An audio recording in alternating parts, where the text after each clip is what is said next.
Hello friends, welcome to my YouTube channel Webinex technology. आज ही होने जा रहा है हमारा 89th वीडियो इस रिएक्ट जेएस ट्यूटोरियल सीरीज का। और हम आज देखेंगे difference between React dot memo and use memo in React JS. So let's get started. So मैंने रिएक्ट डॉट मेमो और यूज मेमो पर दोनों इस टॉपिक्स पर मैंने ऑलरेडी डिटेल्ड वीडियो क्रिएट कर रखा है। सो मैं हाईली रिकमेंड करूंगा कि आप मेरे ये डिफरेंस वाले वीडियो को चेकआउट करने से पहले रिएक्ट डॉट मेमो और यूज मेमो वाले वीडियोस को आप चेकआउट जरूर करें। मैं दोनों वीडियोस का लिंक इस वीडियो के डिस्क्रिप्शन में प्रोवाइड कर दूंगा और आप टॉप राइट पर आई बटन पर क्लिक करके भी मेरे रिएक्ट डॉट मेमो और यूज मेमो वाले वीडियो को चेकआउट कर सकते हैं। तो आज हमें देखना है कि बेसिकली हमारा रिएक्ट डॉट मेमो और यूज मेमो में डिफरेंस क्या है। सो रिएक्ट डॉट मेमो का पहले हम देखते हैं कि पर्पस क्या है। सो रिएक्ट डॉट मेमो जो है हमारा एक हाई ऑर्डर कंपोनेंट है जो कि मेमोराइज करता है एंटायर कंपोनेंट को। सो हाई ऑर्डर कंपोनेंट ये होता है कि like high order component as an argument एक ओरिजिनल कंपोनेंट लेता है, देन उसको एनहांस करके एक हमें नया एनहांस कंपोनेंट रिटर्न करता है। सो ये होता है हमारा हाई ऑर्डर कंपोनेंट। सो रिएक्ट डॉट मेमो एक हमारा हाई ऑर्डर कंपोनेंट है जो कि मेमोराइज करता है एंटायर कंपोनेंट को। मेमोराइज मतलब यहाँ पर मेमोराइज हमारा कंसेप्ट होता है कैशे में स्टोर करने का। किसी चीज को कैशे में स्टोर करने के कंसेप्ट को मेमोराइज बोलते हैं, मेमोराइज या मेमोराइजेशन बोलते हैं। सो रिएक्ट डॉट मेमो हमारा क्या करता है, बेसिकली हमारे एंटायर कंपोनेंट को कैशे में स्टोर करके रख लेता है। सेकेंड पॉइंट है हमारा कि it prevents re-rendering of a component if its props have not change. So basically हमारा रिएक्ट डॉट मेमो हमारा री-रेंडरिंग किसी पर्टिकुलर कंपोनेंट की री-रेंडरिंग को प्रिवेंट करता है अगर उस कंपोनेंट के प्रॉप्स अगर चेंज नहीं हुए हैं। सो इनकेस अगर किसी कंपोनेंट के प्रॉप्स चेंज नहीं हुए हैं तो वो कंपोनेंट हमारा री-रेंडर नहीं होगा अगर हमने रिएक्ट डॉट मेमो यूज कर रखा है तो। वही अगर हम यूज मेमो का पर्पस देखें तो यूज मेमो क्या होता है कि it is a hook that memorize the result of a computation. So use memo एक हमारा हुक है, यूज मेमो हमारा एक हुक है जो कि मेमोराइज करता है रिजल्ट ऑफ अ कंप्यूटेशन। सो अगर कोई हमारी कंप्यूटेशन हो रही है, हम किसी चीज को कैलकुलेट कर रहे हैं तो उस रिजल्ट को यूज मेमो मेमोराइज कर लेता है, कैशे में स्टोर कर लेता है। सो हमारे यूज मेमो का पर्पस ये है कि हम किसी कंप्यूटेशन या कैलकुलेशन को रिजल्ट को कैशे में स्टोर करके रख लेते हैं। सेकेंड पॉइंट इसमें हमारा कि it returns a memorized value and only recalculates it when its dependency changes. So जो हमारा यूज मेमो होता है वो रिटर्न करता है हमारा एक मेमोराइज्ड वैल्यू जो कि हमने लाइक कैशे में स्टोर करके रखी है, उसको वो रिटर्न करेगा। और ये रिकैलकुलेट तभी करेगा अगर हमारी डिपेंडेंसी चेंज हुई है। तो हमारे यूज मेमो में एक डिपेंडेंसी पैरामीटर होता है, सो डिपेंडेंसी अरे होती है। सो अगर उसमें हम कोई पैरामीटर पास करते हैं या डिपेंडेंसी पास करते हैं, सो वो हमारा जो यूज मेमो होगा वो रिकैलकुलेट करेगा करेगा अगर हमारी उस पर्टिकुलर डिपेंडेंसी पैरामीटर में कोई चेंजेस होते हैं। सो ये चीज भी मैंने हमारे ऑलरेडी डिटेल्ड वीडियो में लाइक कवर कर रखी है, इसलिए मैं हाईली रिकमेंड आपको कर रहा हूं कि आप ये वीडियो से पहले हमारे लाइक यूज मेमो और रिएक्ट डॉट मेमो दोनों को चेकआउट जरूर करें। फिर अब देखते हैं हम कि रिएक्ट डॉट मेमो का यूजेज क्या है। सो यूजेज इसमें यह है कि wrap a functional component with React memo to optimise performance. So हम क्या कर सकते हैं, यूज कैसे कर सकते हैं कि हमें बेसिकली हमारे जो फंक्शनल कंपोनेंट है उस जिसको हम री-रेंडर नहीं कराना चाह रहे हैं, उसको हम मेमोराइज कराना चाह रहे हैं, सो उसको हम उस फंक्शनल कंपोनेंट को हम रैप कर सकते हैं रिएक्ट डॉट मेमो के अंदर। सो उससे हमारी परफॉर्मेंस ऑप्टिमाइज हो जाएगी, specially if the component renders frequently but receives the same props. Specially तब जब अगर हमारा ऐसा कोई कंपोनेंट है जो कि हमारा बहुत ज्यादा फ्रीक्वेंटली रेंडर हो रहा है और उसके प्रॉप्स एज इट इज है, लाइक उसके प्रॉप्स में अगर कोई चेंज नहीं है, सो वहां पर हम हमारा रिएक्ट डॉट मेमो को यूज कर सकते हैं जिससे उसकी परफॉर्मेंस ऑप्टिमाइज हो जाएगी।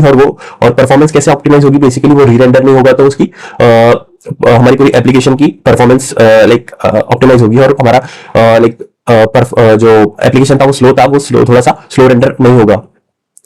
और यूज मेमो का यूएच क्या है हमारा कि use memo for expensive calculation or object array creation that you don't want to recalculate on every render।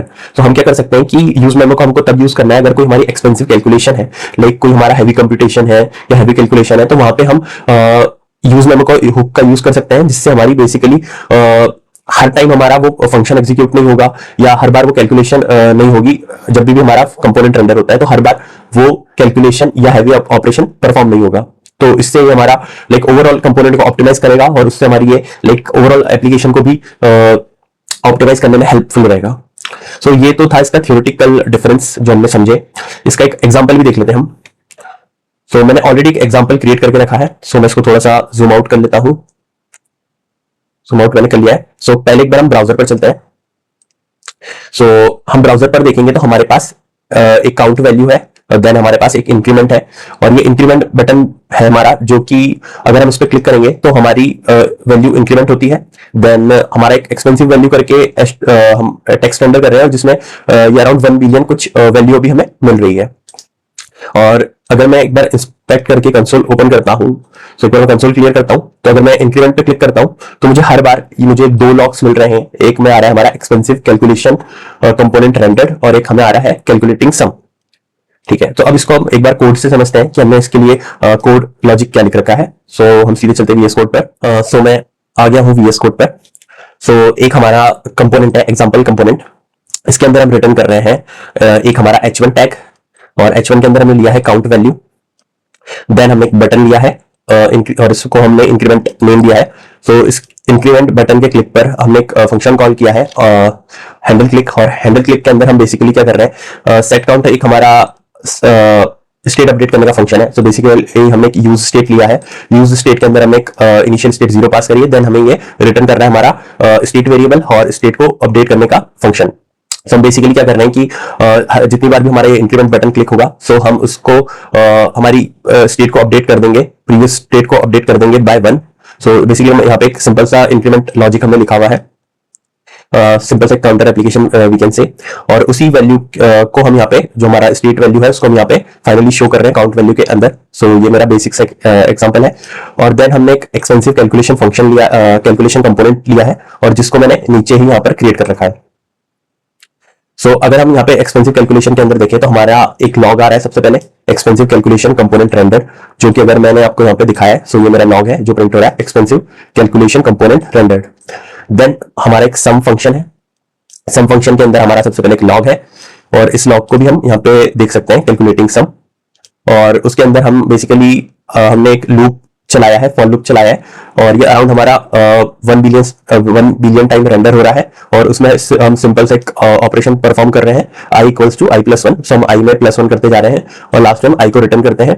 Then हमारा फंक्शन कॉल है, सम को हम कॉल कर रहे हैं, और उसके अंदर हम ये टोटल के अंदर, टोटल एक वेरिएबल के अंदर स्टोर कर ले रहे हैं, और फाइनली इस एक्सपेंसिव कैलकुलेशन कंपोनेंट से हम रिटर्न कर रहे हैं हमारा expensive value text with the total value. So यहाँ से हम टोटल वैल्यू इस कंपोनेंट से रिटर्न करते हैं, जो कि हमारा रेंडर हो रहा है फिर। सो ये हमारा एक बेसिक सा एग्जांपल है। सो अगर हम देखें, सो जो हमारा ये कौन सा सम है, एक्सपेंसिव कैलकुलेशन, इस कंपोनेंट का नाम एक्सपेंसिव कैलकुलेशन क्यों है, क्योंकि एक्सपेंसिव ऑपरेशन या कैलकुलेशन परफॉर्म कर रहा है। सो अगर हम सम को देखें तो जब भी हमारा सम फंक्शन कॉल होगा, सो ये अराउंड 1 बिलियन टाइम्स हमारा आइटरेट होगा, ये अराउंड 1 बिलियन टाइम आइटरेट होगा, और फिर ये रिटर्न करेगा हमारा फाइनली रिजल्ट। सो अगर हम एक लार्ज एप्लीकेशन में देखें, सो इस ऑपरेशन को परफॉर्म करने के लिए लाइक हमारा ये बार बार कैलकुलेट होगा, तो एक ये काफी हैवी ऑपरेशन है हमारा, हैवी ऑपरेशन है हमारा। सो एक बार हम पहले ब्राउजर पर चलते हैं। सो एक बार मैं फिर से रिलोड कर लूंगा, एक बार रिलोड करता हूं फिर से।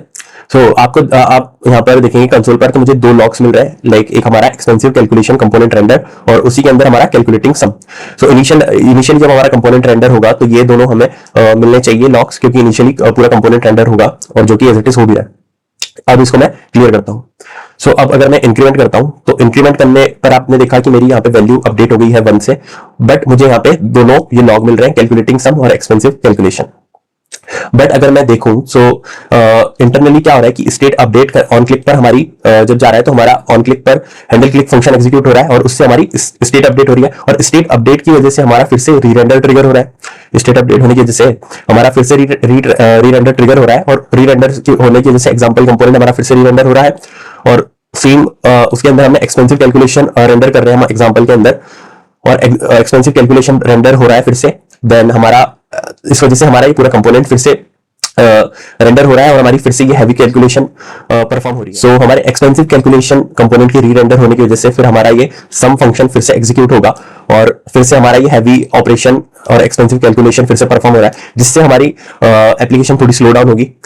अभी हमारा ये काफी बेसिक सा एग्जांपल है या एग्जांपल है, तो इस वजह से हमें इतना लार्ज यूज लेवल पर हमें परफॉर्मेंस स्लो या ऐसा कुछ इशू देखने के लिए नहीं मिल रहा है, बट एक लार्ज एप्लीकेशन में ये एक स्लो डाउन कर सकता है हमारी एप्लीकेशन को। सो लाइक अगर मैं फिर से एक बार क्लियर करके इंक्रीमेंट पे क्लिक करता हूँ, सो फिर से हमारा लाइक कैलकुलेटिंग सम और और हमारा एक्सपेंसिव कैलकुलेशन कंपोनेंट रेंडर हो रहा है। सो जो कि अगर हम देखें सो ये डायरेक्टली एग्जाम्पल कंपोनेंट की वजह से हो रहा है, क्योंकि हमारा स्टेट अपडेट होने की वजह से हमारा एग्जाम्पल कंपोनेंट रेंडर होता है और उसकी वजह से हमारा एक्सपेंसिव कैलकुलेशन रेंडर हो रहा है। बट अगर हम देखें तो एक्सपेंसिव कैलकुलेशन के अंदर हमारी कुछ डायरेक्ट चेंजेस नहीं हुए। जो हमारा सम था वो सम हमारा एज इट इज था, और बाकी भी इस कंपोनेंट के अंदर हमने कुछ चेंज नहीं करा है, और इस वजह से हमारा ये परफॉर्मेंस स्लो डाउन हो रहा है। सो अगर हमें हमारी इस एक्सपेंसिव कैलकुलेशन को हर री रेंडर पर ट्रिगर नहीं करना है तो हम क्या कर सकते हैं, हम यूज कर सकते हैं यहाँ पर यूज मेमो का।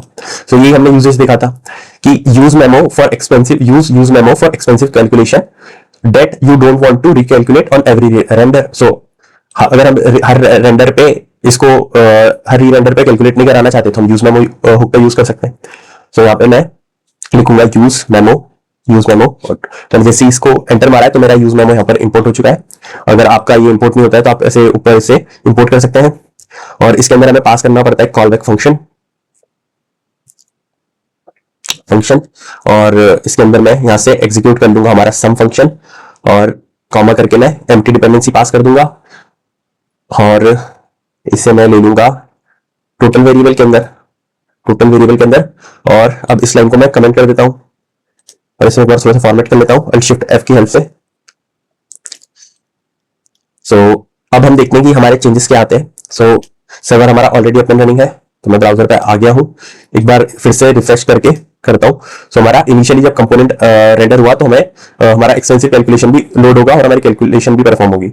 अब मैं इसको क्लियर करता हूं और अब इंक्रीमेंट पे मैं क्लिक करता हूं। सो मैंने इंक्रीमेंट पे क्लिक करा है, सो हमारी स्टेट अपडेट हुई है और उसकी वजह से हमारा वैल्यू 1 मिल गया है। बट अब हमें सिर्फ एक्सपेंसिव कैलकुलेशन कंपोनेंट रेंडर सिर्फ यही वाला लॉग मिल रहा है, लाइक ये वाला लॉग मिल रहा है, अंदर वाला नहीं मिल रहा है। वो इसलिए नहीं मिल रहा है क्योंकि इनिशियल रेंडर पर यूज मेमो ने बेसिकली इस सम फंक्शन की वैल्यू, इस फंक्शन की कैलकुलेशन वैल्यू जो आई है, तो बेसिकली आई रिटर्न कर रहा है हमारा सम, तो इस आई की वैल्यू को इसने मेमोराइज कर लिया था, बेसिकली कैशे में रख लिया था। और जिस वजह से जब भी हमारा नेक्स्ट टाइम री रेंडर ट्रिगर हो रहा है तो ये फिर से कैलकुलेट नहीं कर रहा है, और जो वैल्यू इसने कैशे में स्टोर करी है उसको ये रिटर्न कर दे रहा है। और ये फिर से दोबारा तब री रेंडर होगा कि जब हम इसकी डिपेंडेंसी पैरामीटर्स में अगर कुछ चेंज करेंगे, या कुछ हम लाइक वेरिएबल पास कर देंगे, कोई पैरामीटर पास कर देंगे जिसके बेसिस पर इसकी री रेंडर हम कंट्रोल कर सकते हैं। सो अभी मैंने एम्प्टी पास किया है, सो इस वजह से ये री रेंडर नहीं हो रहा है। सो इस तरीके से लाइक हम यूज मेमो का हुक का यूज समझ सकते हैं। अब हम देखते हैं कि react.memo अगर हम देखें सो स्टिल हमारा लाइक एक्सपेंसिव कैलकुलेशन कंपोनेंट तो रेंडर हो रहा है, हमारा स्टिल रेंडर हो रहा है। इवन अगर जब हमारी स्टेट अपडेट हो रही है, स्टेट चेंज होने पे हमारा री रेंडर ट्रिगर होता है और उसकी वजह से हमारा कंपोनेंट तो स्टिल रेंडर हो रहा है। तो इसके लिए हम क्या कर सकते हैं, हम यूज कर सकते हैं react.memo। सो अगर हम इसकी डेफिनेशन देखें, सो यहाँ पे क्या लिखा है कि रैप अ फंक्शनल यूजेज देखें तो wrap a functional component with react.memo to optimise performance specially if the component renders frequently but receive the same props. So अगर हम देखें सो हमारे एक्सपेंसिव कैलकुलेशन के अंदर तो हमने कोई प्रॉप चेंज नहीं हो रहा है, और अगर ये पूरा कंपोनेंट देखें तो ये है तो ये सेम ही चीज है, और ये बार बार हमारा फ्रीक्वेंटली रन हो रहा है, क्योंकि हर बार जब भी हमारी स्टेट चेंज होती है तो ये कंपोनेंट भी हमारा रेंडर हो रहा है। और बट हर टाइम रेंडर पर हम इसके एक्सपेंसिव कैलकुलेशन के अंदर तो कोई चेंजेस है नहीं, ये एज इट इज है, इसके प्रॉप्स में भी कोई चेंजेस नहीं है। और अगर प्रॉप्स में चेंजेस नहीं है तो हम यूज कर सकते हैं react.memo का, जिससे हम प्रिवेंट कर पाएंगे हमारे री रेंडर को। तो यहाँ पे मैं आऊंगा बेसिकली और इस पूरे एक्सपेंसिव कैलकुलेशन को मैं रैप कर लूंगा मेमो के अंदर। तो यहाँ पे मैं लिखूंगा मेमो और ये हमारा ऊपर इंपोर्ट हो चुका होगा मेमो। इस तरीके से अगर आपका इंपोर्ट नहीं होता है तो आप इसे इंपोर्ट कर सकते हैं मेमो, और मैं से पूरे फंक्शन कंपोनेंट को इसके अंदर रैप कर दूंगा as it is. So Alt Shift F की हेल्प से फॉर्मेट कर लिया है, और सर्वर हमारा ऑलरेडी ओपन नहीं है, तो हम ब्राउजर पर चलते हैं, एक बार फिर से शुरू से रिलोड करेंगे। सो इनिशियल रेंडर पर हमें तो हमारे दोनों लॉक्स मिल रहे हैं, एक्सपेंसिव कैलकुलेशन कंपोनेंट रेंडर और कैलकुलेटिंग सम। इसे मैं क्लियर करता हूं और अब मैं इंक्रीमेंट पे क्लिक करता हूं। सो यस, मैंने इंक्रीमेंट पे क्लिक करा, मेरी स्टेट भी अपडेट हुई है, बट हमें दोनों लॉक्स नहीं मिल रहे। फिर से मैं करता हूं, सो यस सेकंड टाइम पे मैंने फिर से अपडेट हुआ होगा, री रेंडर ट्रिगर हुआ होगा, बट हमें लॉक्स नहीं मिल रहे हैं। सो इट मींस कि ये डेट सेट हमने लाइक देख लिया यूज की हम react.memo का भी यूज करना है और हमें यूज मेमो का भी यूज करना है। सो react.memo हमारा हम यूज करते हैं जब हमें हमारे पूरे कंपोनेंट को ऑप्टिमाइज करना हो, और यूज मेमो हम तब यूज करते हैं जब हमें किसी एक्सपेंसिव कैलकुलेशन की वैल्यू को ऑप्टिमाइज करना हो, या किसी एक्सपेंसिव ऑपरेशन को या फंक्शन को हमें ऑप्टिमाइज करना हो तो वहां हम यूज मेमो यूज करेंगे। और मैं हाईली रिकमेंड करता हूँ फिर से एक बार कि आप मेरे react.memo और यूज मेमो वाले वीडियो को चेकआउट जरूर करें। दोनों वीडियोस का लिंक मैं इस वीडियो के डिस्क्रिप्शन में प्रोवाइड कर दूंगा। सो आज की वीडियो के लिए बस इतना ही। Thank you so much and good bye. अगर आपको ये मेरा वीडियो अच्छा लगा तो please like this video and subscribe to my channel. Thank you.